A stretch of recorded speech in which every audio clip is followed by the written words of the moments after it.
कोई मुस्लिम लीडर था वहां? किसी ने कोई काम नहीं किया मुसलमानों के लिए? पहले एक ही आदमी काम कर रहा है क्या? इससे पहले कोई मुसलमान लीडर मुसलमानों के हक में कुछ भी काम नहीं किया है? दो ही लीडर हैं पूरे कर्नाटक में।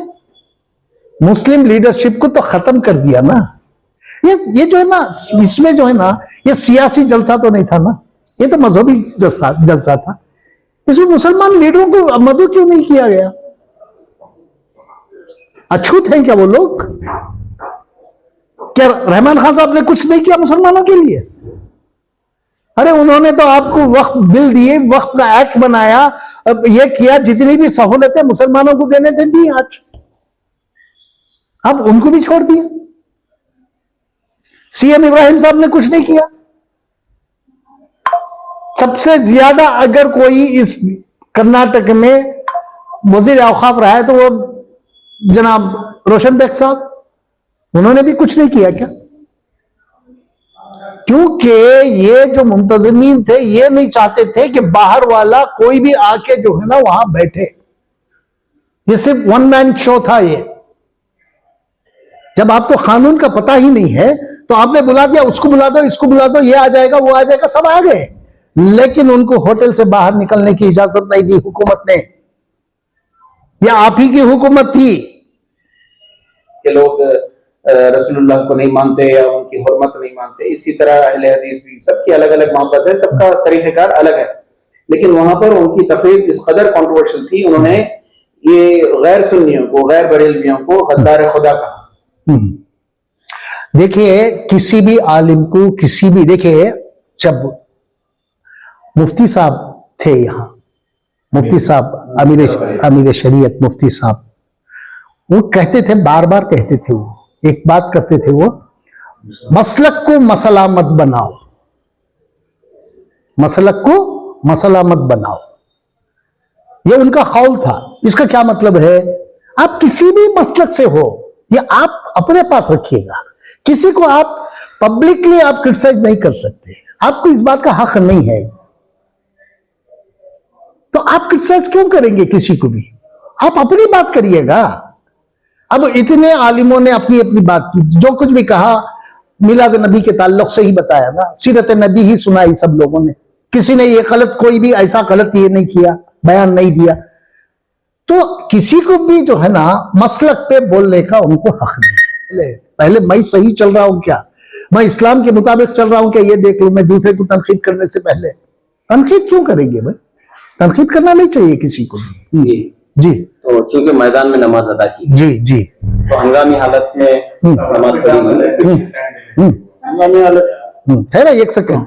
हाँ, हंगामी हालत में मैं ये मानता हूं कि नमाज जो है ना, मगरिब की नमाज पढ़ी गई मैदान में, वही जोहर असर की नमाज भी मैदान में पढ़ी गई थी। उस वक्त में स्टैंड का इंतजाम था नहीं हुआ ये, मुझे मेरा सवाल का जवाब था नहीं, आप भी थे वहां, था ना, तो वो स्टैंड कहां चलेगा? उस स्टैंड को रखने की बजाय एक इंसान को क्यों खड़ा कर रहे हैं आप? अस्सलाम वालेकुम वरहमतुल्लाहि वबरकातुहू। आज आप लोगों को तकलीफ देने का मेरा ये मतलब है कि पिछले जुमा 12 रबीउल अव्वल ईद मिलाद के मौके पर 5 सितंबर 2025 को एक सानहा गुजरा है, जिसकी मैं तस्वीर आपके सामने रख रहा हूँ। पहले मैं आपको ये तस्वीर दिखा दूँ कि ये तस्वीर है जिसमें इमाम साहब मगरिब की नमाज़ पढ़ा रहे हैं और ये एक साहब माइक उनके हाथ में पकड़े दौरान नमाज, माइक उनके हाथ उनके पकड़े हुए, उनके बराबर क्या बल्कि उनके आगे खड़े हुए हैं, इमाम साहब के आगे खड़े हुए हैं। देखिए, कई लोगों के मेरे पास फोन आए और वो लोग मुझसे सवाल कर रहे थे कि जो कुछ भी हुआ मिलादुन नबी के दिन, जो नमाज असर और मगरिब की पढ़ाई गई वहाँ पैलेस ग्राउंड में। उस समय जो नमाज असर में पढ़ाई गई तब वहाँ जो है ना एक स्टैंड का इंतज़ाम किया गया था और ये हरकत नहीं हुई थी। लेकिन जब मगरिब की नमाज मौलाना ने पढ़ाई, जब कोई भी इमाम नमाज पढ़ाता है तो उसका रुतबा नायब रसूल का होता है। ये मैं नहीं, मजहब नहीं, बल्कि हुजूर अकरम सल्लल्लाहु अलैहि वसल्लम ने खुद फरमाया है, जो भी बंदा मेरे बाद नमाज पढ़ाएगा वो मेरा नायब रहेगा। एक नायब रसूल की हैसियत से आप नमाज पढ़ा रहे थे। नमाज पढ़ाने से पहले आप इमाम को क्या ताकीद है मजहब की तरफ से? ये ताकीद है कि जब आप नमाज शुरू करने, रकत बनने से पहले आप दाएं और बाएं दोनों तरफ देखिएगा, ताकि कोई ऐसा आपके बराबर या आपके आगे कोई नमाज पढ़ ना रहा, क्योंकि इमाम के आगे नमाज पढ़ना बिल्कुल जायज़ नहीं है। इमाम के पीछे नमाज होती है ना, इमाम के आगे या इमाम के साथ भी नमाज नहीं हो सकती। और अगर दो आदमी नमाज पढ़ रहे हैं, एक इमाम है एक मुक्तदी है, तो तब भी जो है ना फासिला ऐसे रखना पड़ेगा इमाम और मुक्तदी के बीच में। पीछे जो मुक्तदी, अब दो आदमी हो गए, मुक्तदियों में दो आदमी हो गए, तो उनको पीछे एक सफ बनाना पड़ेगा तब। और यहां जो है ना खुला नजर आ रहा है इस फोटो में कि इमाम साहब के मुंह के करीब एक आदमी माइक लिए खड़ा है। अब जब इमाम साहब रुकू में जाते थे तो ये भी जो है ना माइक लेके झुकता था, ऐसा नमाज नहीं पढ़ रहा था, झुक रहा था। अब जब इमाम साहब सजदे में जाते थे तो ये जो है ना बैठ के इमाम साहब के मुंह के पास जो है ना ये रखता है।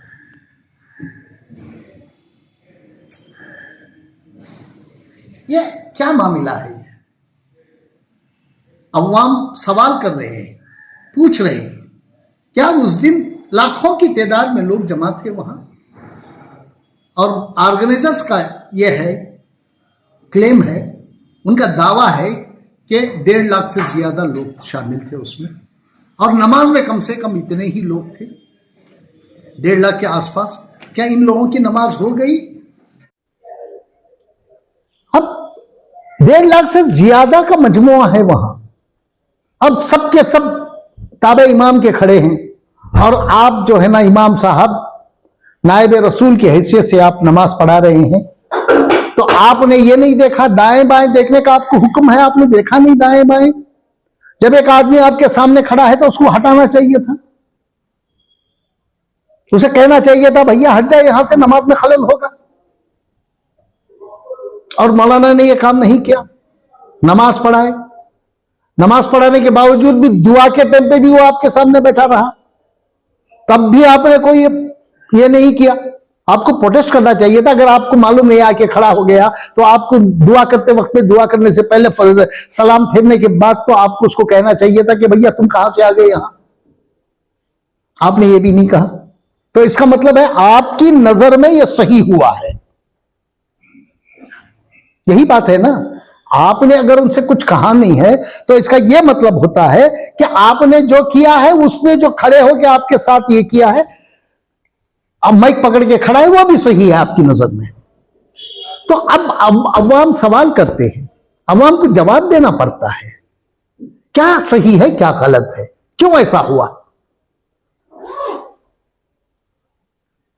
नमाज के दौरान किसी भी तरह की जो है ना उसमें आने, अब जाने, आगे से गुजरने के वास्ते जो है ना बिल्कुल मनाही है। हाँ, मैंने ये भी देखा, उस दिन लाइव देख रहा था मैंने ये भी देखा कि कुछ लोग आगे से गुजर रहे थे, ये कर रहे थे, लेकिन वहां बीच में कुर्सियां रखी हुई थी, वो जायज है। जब बीच में अगर कोई बाधा है, नमाज और इमाम और मुख्तदी या इनफरादी नमाज पढ़ रहा है, तो अगर बीच में कोई चीज रखी गई है, उसका बाधा है, तो वो नमाज जायज है, वहां कोई रुकावट नहीं होती, वो सही है। लेकिन बगैर इसके आपके साथ वो माइक लेके खड़ा है आदमी, आपने उसको रोका नहीं, क्यों उसको निकाला नहीं वहां से? उस टाइम पे कई लोगों ने मुझे सवाल किया 2024 में, यहां तक के चीफ मिनिस्टर साहब से भी मुझसे सवाल किए। मैंने कहा ये मैं आपकी गलती नहीं, मैंने इनसे कहा, सीएम साहब से कहा कि ये आपकी गलती नहीं थी, आपको खड़ा किया गया था वहां, आपको मेरे मजहब के ताल्लुक से कोई जानकारी नहीं है, इसलिए मैं आपसे कुछ नहीं कह रहा हूं, आपकी गलती नहीं है, ये इमाम साहब की गलती है। मैंने कहा आज मेरे पास 14 ऐसे उस जमाने के पिछले साल के 14 मेरे पास फतवे मौजूद है, हर फतवे में यह कहा गया है कि इमाम गलत था, लेकिन इमाम साहब का बयान क्या आया? सब कुछ सही हो गया है, लेकिन आइंदा से मैं इसका ख्याल रखूंगा। ख्याल रखूंगा क्या मतलब है उसका? हाँ मेरे से गलती हुई, आपने माना नहीं है और दोबारा इसी गलती हो गई। वो तो 40-50 हजार का मजमा था, ये तो 2 लाख के आसपास का मजमा है। अब ये दूसरा ब्रांड था, हाँ? ब्रांड दूसरा था करे। नहीं, ब्रांड कुछ भी हो, देखिए ब्रांड में क्या क्या हो गया, कोई भी मुस्लिम लीडर आज है ही नहीं है, मुसलमानों ने कोई काम नहीं किया, पिछले जो गुजरे भाई लीडर्स जो हैं उन्होंने कोई काम नहीं किया है, एक ही आदमी किया है काम। ये तो इमेज बिल्डिंग का काम हो रहा था, इसके ऊपर मजहब के नाम पे इमेज बिल्डिंग का काम हो रहा था बस। क्योंकि पूरा मसला खालिस मजहबी मसला है, तो इस सिलसिले में क्या उलमाए कराम से आप बात करेंगे इस सिलसिले में? बाकी मैं कई उलमाओं से बात किया, आलिमों से मेरी बात हुई, उन्होंने कहा कि गलत हुआ है, ऐसा होना नहीं चाहिए था। हमने उनसे सवाल भी किया आप क्यों नहीं बोलते, तो उन्होंने कहा कि हम बहुत छोटे लोग हैं, बड़े बड़े लोग यहाँ बैठे हैं, बड़े बड़े आलिम हैं, उनको बोलना चाहिए, अगर हम बोलेंगे तो हमें यहां से भगा देंगे, हमारी नौकरी भी नहीं बचेगी। नहीं, उन्हीं बड़े उलमा से आप बात कर लेते हैं उस सिलसिले में पूछ लेते हैं। नहीं, पहले इनको जवाब तो दे, इस पे जवाब तो दे, इनसे उनसे बात करेंगे फिर उनसे। अगर मैं गलत बोल रहा हूं तो वो मुझसे सवाल करे, मैं जवाब देता हूं। क्योंकि पिछले दौर में, पिछले 1917-6-2024 को जो चामराजपेट के ईदगाह में जो नमाज ईद उल ज़ुहा की नमाज अदा की गई थी, उस टाइम पे जो है ना, मैंने 14 फतवे लेके रखे हैं, आज भी हैं मेरे पास। कल वो मुझे बोलेंगे तो मैं उन फतवों को निकालूंगा। और दिल्ली के उलमा से भी मेरी बात हुई, उन्होंने भी कहा, फोटोज भेजा मैंने उनसे बात भी किया मैंने, उन्होंने कहा कि ये बहुत गलत हुआ है, ये इमाम की जिम्मेदारी है।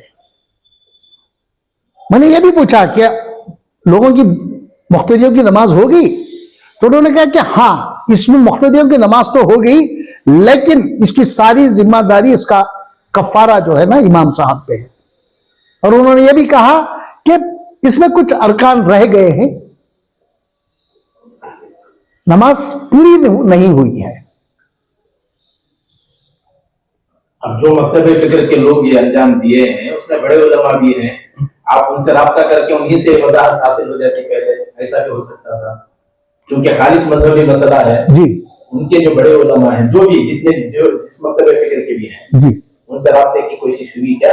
हमने कोशिश की, कुछ लोगों से बात की। क्यों उनकी तरफ जी, इस सिलसिले में उनकी वजाहत क्यों नहीं आई, इस पर कोई सवाल? मैंने उनसे पूछा भी, वही तो उनका जवाब था ना, अगर हम लोग कुछ बोलते हैं तो हम तो बहुत छोटे आदमी हैं, छोटे हैं हम लोग, ऐसे बड़े बड़े हस्तियां, बड़े बड़े उलमा बैठे हैं, हम अगर मुंह खोलते हैं तो हमारा मुंह बंद कर दिया जाता है।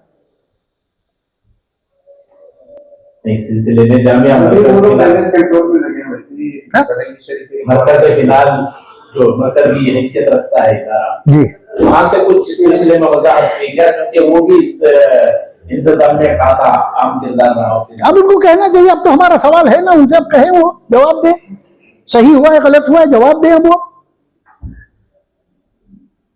तो आप लोगों के माध्यम से मैंने सवाल कर रहा हूं ना मैं उनसे, क्योंकि लोग मुझसे भी सवाल कर रहे हैं, तो मैं आपसे सवाल कर रहा हूं, आपके माध्यम से उनको, उनके लिए सवाल है मेरा, जवाब दे, वजाहत करें इसकी, सही हुआ तो सही हुआ है, गलत हुआ तो गलत हुआ है, बताइए।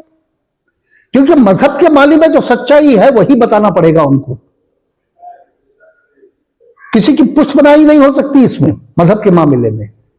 मजहब जिस बात का हुक्म देता है, मजहब जिस चीज को हम लोगों को मानने का हुक्म देता है, जिस चीज को करने का हुक्म देता है, उससे हट के हम लोग कुछ भी नहीं कर सकते। तो जवाब दें, उन्हें वजाहत करें, उसकी बताएं, कौम को बताएं कि भाई आपने जो कुछ हुआ है उस दिन सही हुआ था या गलत हुआ था। गलत हुआ था उसको क्या करना चाहिए, गलत हुआ तो क्यों हुआ, किसके ऊपर जिम्मेदारी जाती है इसकी। देखिए, मैं और किसी से सवाल कुछ भी नहीं कर रहा हूं। जो लोग मुझसे सवाल कर रहे हैं, मैं वही सवाल आपके माध्यम से उनसे भी कर रहा हूं। चूंकि नमाज मैदान में हुई और सहूलियात का कुछ कमी रही होगी, अचानक माइक स्टैंड हासिल नहीं हुआ होगा जी जी, तो चूंकि मैदान में नमाज अदा की जी जी, तो हंगामी हालत में नमाज पढ़ी।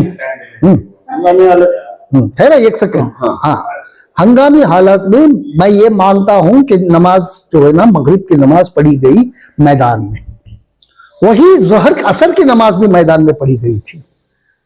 उस वक्त में स्टैंड का इंतजाम था नहीं हुआ ये मुझे मेरा सवाल का जवाब था नहीं। आप भी थे वहां, था ना, तो वो स्टैंड कहां चलेगा। उस स्टैंड को रखने की बजाय एक इंसान को क्यों खड़ा कर रहे हैं आप, क्यों खड़ा किया?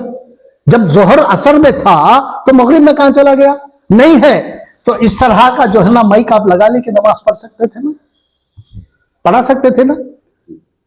तो एक आदमी को खड़ा करके आप नमाज पढ़ा रहे हैं, तो कैसे, क्यों, क्या जरूरत थी? क्या ऐसी जगह ये होगी थी 2 मिनट नमाज देर से पढ़ते आप, लेकिन स्टैंड को तो मंगा लेते। स्टैंड तो था वहां, जब असर की नमाज में था तो मगरिब में कहां चला गया?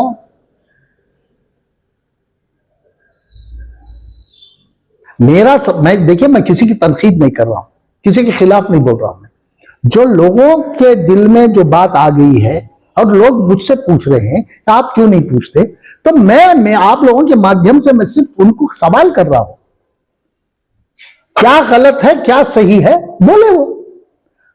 अगर सही है तो सही बोले, गलत है तो गलत बोले। 2 मिनट की ताखिर हो सकती थी, तो बस 2 मिनट के बाद ताखिर हो सकती थी। लेकिन वहां हुआ है कि अचानक पब्लिक बढ़ गई तो इमाम साहब को आगे बुलाया गया। ठीक है भाई, मेरा सवाल सिर्फ इतना है, जब वो आगे आए या पीछे गए मुझे उससे मतलब नहीं है। जब इमाम साहब चल रहे हैं तो उनके साथ जो भी ये चलना है, सामान चलना है, वो भी चलना ही है ना। स्टैंड भी चलना है, माइक चल गया, स्टैंड नहीं चला, क्या बात कर रहे हैं आप? माइक गया, स्टैंड नहीं गया, तो इसका क्या मतलब है? सिर्फ स्टैंड की कमी थी ना। जब माइक गया तो स्टैंड कहां चले गया? भाई स्टैंड के साथ लगा था ना माइक भी। ये बात इस मर्तबे जो इकदाम बोला जा सकता है, 3 मरकजी जमीयतों की तरफ से मिलाकर एक मिलजुला एक प्रोग्राम ऑर्गेनाइज किया गया, लेकिन उस प्लेटफॉर्म से क्या एक इत्तेहाद का पैगाम गया क्या? आप क्या समझते हैं? मैं पूछता हूँ, असल में मैं वहीं पे था, इख्तिताम में सेकंड लास्ट स्पीच हुई। वो कोई नॉर्थ इंडियन शख्स था, मौलाना थे। वो मौलाना पुरफिक्र थे, उनकी तकरीर बहुत ज्यादा कंट्रोवर्शियल थी। हालांकि मैं भी बरेलवी मकतब फिक्र का हूँ, लेकिन मुझे भी वो बात बहुत ज्यादा बुरी लगी कि मिलाद सब लोग मनाते, सबके तरीके अलग अलग हैं। ऐसा नहीं कि देवबंद मकतब फिक्र के लोग रसूलुल्लाह को नहीं मानते या उनकी हुर्मत नहीं मानते। इसी तरह अहले हदीस भी, सबकी अलग अलग मोहब्बत है, सबका तरीक़ेकार अलग है। लेकिन वहां पर उनकी तकरीर इस कदर कंट्रोवर्शियल थी, उन्होंने ये गैर सुन्नियों को, गैर बरेलवियों को गद्दार खुदा कहा। देखिए, किसी भी आलिम को, किसी भी, देखिए जब मुफ्ती साहब थे यहाँ, मुफ्ती साहब अमीर शरीयत मुफ्ती साहब, वो कहते थे, बार बार कहते थे, वो एक बात करते थे, वो मसलक को मसला मत बनाओ, मसलक को मसला मत बनाओ, ये उनका कौल था। इसका क्या मतलब है? आप किसी भी मसलक से हो, ये आप अपने पास रखिएगा, किसी को आप पब्लिकली आप क्रिटिसाइज नहीं कर सकते, आपको इस बात का हक नहीं है। तो आप क्रिटिसाइज क्यों करेंगे किसी को भी? आप अपनी बात करिएगा। अब इतने आलिमों ने अपनी अपनी बात की, जो कुछ भी कहा मिलाद नबी के ताल्लुक से ही बताया ना, सीरत नबी ही सुनाई सब लोगों ने, किसी ने ये गलत, कोई भी ऐसा गलत ये नहीं किया, बयान नहीं दिया। तो किसी को भी जो है ना मसलक पे बोलने का उनको हक नहीं है। अरे मसलक को अलग रखो, उनको अपने अपने मसलक के तरीके से चलने दीजिएगा, हमें उससे मतलब नहीं है। जब हुजूर की पैदाइश का दिन आया, ईद मिलाद का दिन है, तो सब एक ही रसूल के उम्मती हैं, एक ही अल्लाह के बंदे हैं आप लोग, एक ही रसूल के उम्मती हैं आप। तो आपको जो है ना मिलजुल के काम करना चाहिए, मिलजुल के बनाना चाहिए। किसी की तनकीद यहां अच्छी नहीं लगती, क्यों तनकीद करेंगे? और मेरे पास भी कई लोगों ने वो क्या ये भेजा है मेरे पास, और मैंने भी देखा वो। और मैं इसलिए कि मैं इसमें नहीं जाना चाह रहा था, मैं खामोश रहा। जब आप सवाल कर रहे हैं तो मैं जवाब दे रहा हूं। किसी को भी इस बात की तनकीद का बिल्कुल भी हक नहीं है।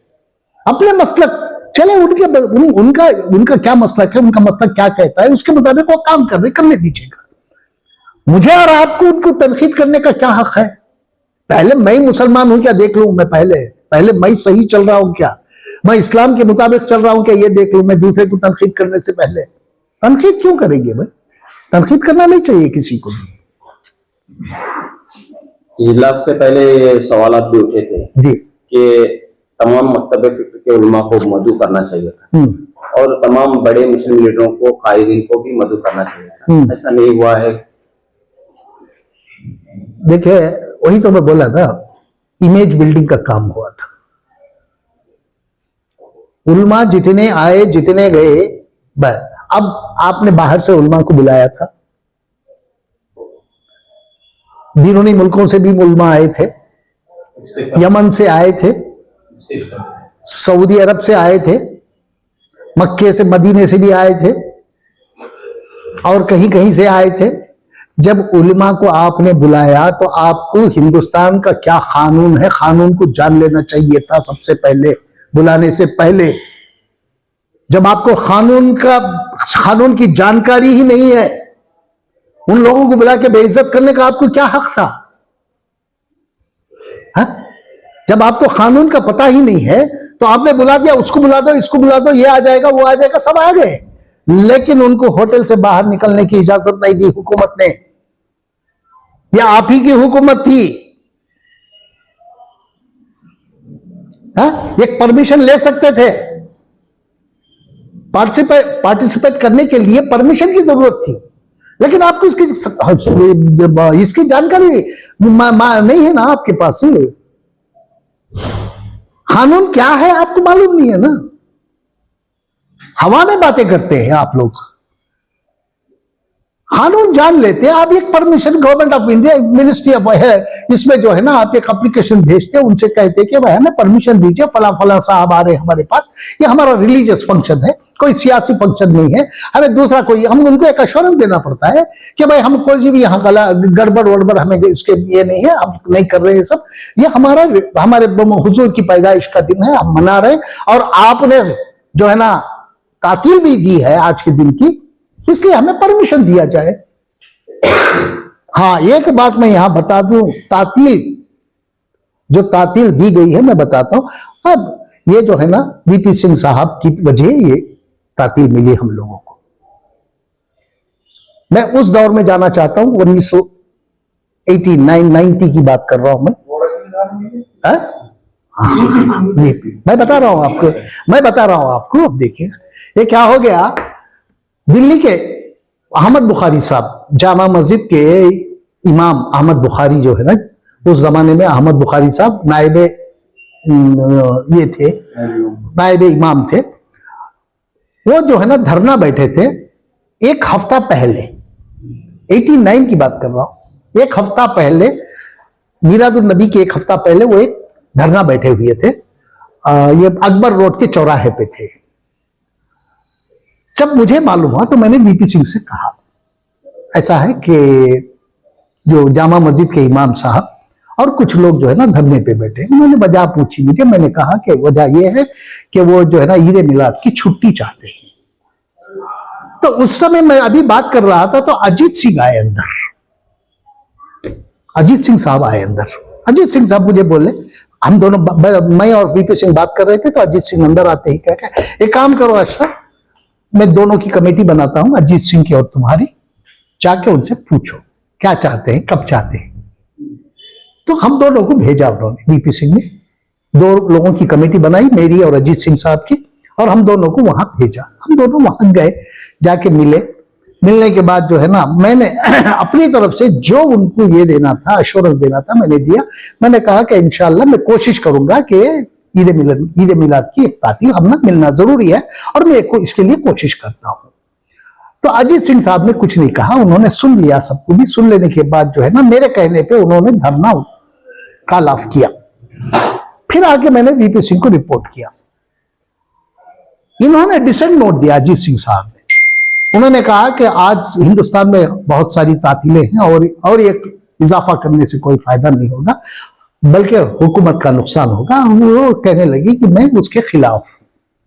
और मैंने उनको समझाया कि ये रमजान और बकरीद की ईद से ज्यादा ये ईद हमारे लिए जरूरी है, क्योंकि हमारा ये जो है ना ईमान यहीं से शुरू हुआ था, और जो है ना ये जो है ना आखिरी नबी है, और हमारा पूरा ये जो है ना हम इनके उम्मती हैं।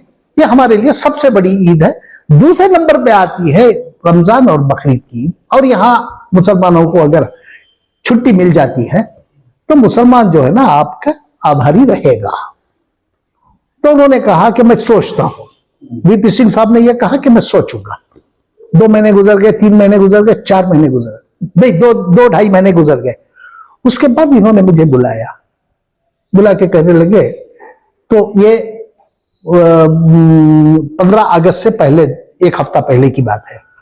वहां कहा कि अशरफ, तुमने कहा था कि ईद मिलाद की छुट्टी चाहिए,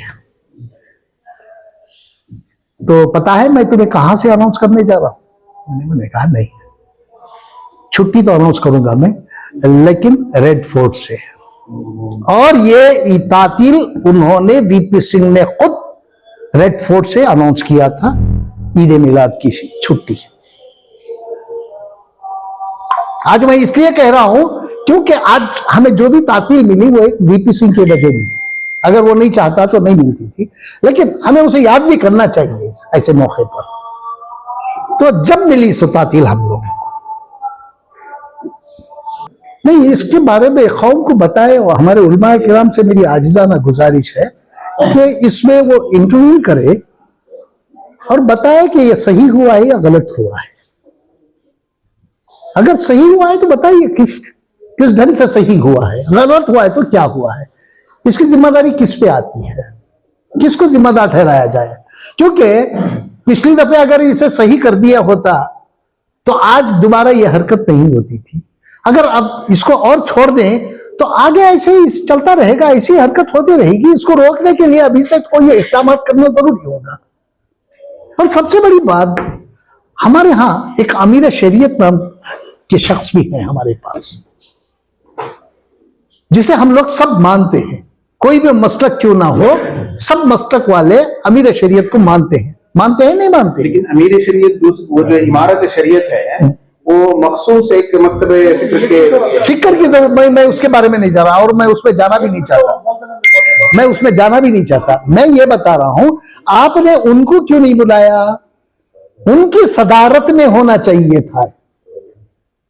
ये जो जलसा हुआ है उनकी सदारत में होना चाहिए था। तो फिर अमीर शरीयत की हैसियत क्या रह गई अगर आप इस तरह से करेंगे? तो कोई मुस्लिम लीडर था वहां? किसी ने कोई काम नहीं किया मुसलमानों के लिए? पहले एक ही आदमी काम कर रहा है क्या? इससे पहले कोई मुसलमान लीडर मुसलमानों के हक में कुछ भी काम नहीं किया है? 2 ही लीडर हैं पूरे कर्नाटक में। मुस्लिम लीडरशिप को तो खत्म कर दिया ना। तो आप सबको मिलजुल के सबको लेके ये कर सकते थे ना। क्यों? और कोई मुस्लिम लीडर है नहीं है क्या? उनको लेके सबको मिलजुल के करते तो और ग्रैंड से होता था ये जलसा, और ग्रैंड से होता था। सब लोगों की अगर जब ये रहती, साथ रहता, एकजुट होते सब लोग, सब लीडर एकजुट होते। ये जो है ना, इसमें जो है ना, ये सियासी जलसा तो नहीं था ना, ये तो मजहबी जलसा था। इसमें मुसलमान लीडरों को मदऊ क्यों नहीं किया गया? अछूत हैं क्या वो लोग? क्या रहमान खान साहब ने कुछ नहीं किया मुसलमानों के लिए? अरे उन्होंने तो आपको वक्फ बिल दिए, वक्फ का एक्ट बनाया, अब ये किया, जितनी भी सहूलतें मुसलमानों को देने थे दी, आज अब उनको भी छोड़ दिया। सीएम इब्राहिम साहब ने कुछ नहीं किया। सबसे ज्यादा अगर कोई इस कर्नाटक में वजीर औकाफ रहा है तो वो जनाब रोशन बेग साहब, उन्होंने भी कुछ नहीं किया क्या? क्योंकि ये जो मुंतजमीन थे ये नहीं चाहते थे कि बाहर वाला कोई भी आके जो है ना वहां बैठे। ये सिर्फ वन मैन शो था। ये मजहब की आड़ में इमेज बिल्डिंग का काम हो रहा था बस। लेकिन मुंतजमीन का कहना है कि उन्होंने सभी लीडरों को दावत दी थी। इश्तिहार में नाम भी शामिल किया गया था, क्या ये सवाल है? नहीं सर, इनका जो सबको दावत दिया था ना। हाँ। इस पे इश्तिहार में नामा किसके थे? मैं आपसे सवाल भी किया, उस दिन फोन भी किया था मैंने आपको। इश्तिहार में सिर्फ 5 नाम थे। सही। वजीर आला, नायब वजीर आला, उसके बाद होम मिनिस्टर और 2 नाम लीडरों के, वजीर औकाफ और हाँ नसीर अहमद। बाद में आपके माध्यम से एक सवाल उठा कि भाई बाकी के लीडरों के नाम क्यों नहीं है इसमें? तो दूसरा एक ये आया, एक दिन के लिए आया वो, उसमें जो है ना रिजवान अरशद साहब का नाम था, हैरिस साहब का नाम था, उसके बाद जो है ना हमारे रोशन बेग साहब का नाम था, रहमान खान साहब का नाम था और सीएम इब्राहिम साहब का नाम था। दिखाने के लिए एक दिन के लिए वो आया, दूसरे दिन जितने भी एडवर्टाइजमेंट गए जो पुराने इस पे, इन 5 के नाम से ही गए। ऐसा क्यों? अरे हमारे यहां से एक ही एमपी है, उसे भी नजरअंदाज क्यों करें? वक्फ चेयरमैन हालांकि सज्जादा नशीन वक्फ चेयरमैन, उनको क्यों नहीं आपने? सारे मेंबरों को बुलाया, आप चेयरमैन क्यों नहीं बुलाए भाई? अछूत है क्या चेयरमैन? सब मुसलमानों को लेके साथ आप करेंगे का कोई भी जलसा करेंगे तो इससे ज्यादा ग्रैंड जलसा होता था। लेकिन नहीं, आप लोग ये नहीं चाहते थे कि कोई भी मुसलमान वहां आए, कोई भी मुसलमान लीडर वहां आए। तो कोई मुझसे कह रहा था कि भाई एक साहब को जो है ना ऊपर से अल्टीमेटम मिल गया है कि आगे इसमें कैबिनेट से ड्राफ्ट किया जा रहा है, इसलिए इमेज बिल्डिंग का काम हो रहा है। लोग ये कह रहे हैं, आज लोग ये कह रहे हैं इमेज बिल्डिंग इसलिए किया जा रहा है कि कैबिनेट से ड्राफ्ट हो रहे हैं। अब ये लोग बाहर बात कर रहे हैं तो यहां जाहिर हो जाता है ना, जब आप किसी को बुला नहीं रहे हैं, किसी को मदऊ नहीं कर रहे हैं, किसी को इनवाइट नहीं कर रहे हैं, तो इसका क्या मतलब है? वन मैन शो हो गया नहीं वहां। अब ये पूछेंगे, आपका मानना ये है कि इमेज बिल्डिंग के लिए ऐसे प्लेटफॉर्म का इस्तेमाल करें, हमारे मजहब का इस्तेमाल होना नहीं चाहिए। आप सियासी प्लेटफॉर्म पे जो करना है करिएगा, हमें उससे कोई ये नहीं है, लेकिन मजहब का इस्तेमाल सियासत के लिए बिल्कुल नहीं करना चाहिए। क्यों करेंगे भाई?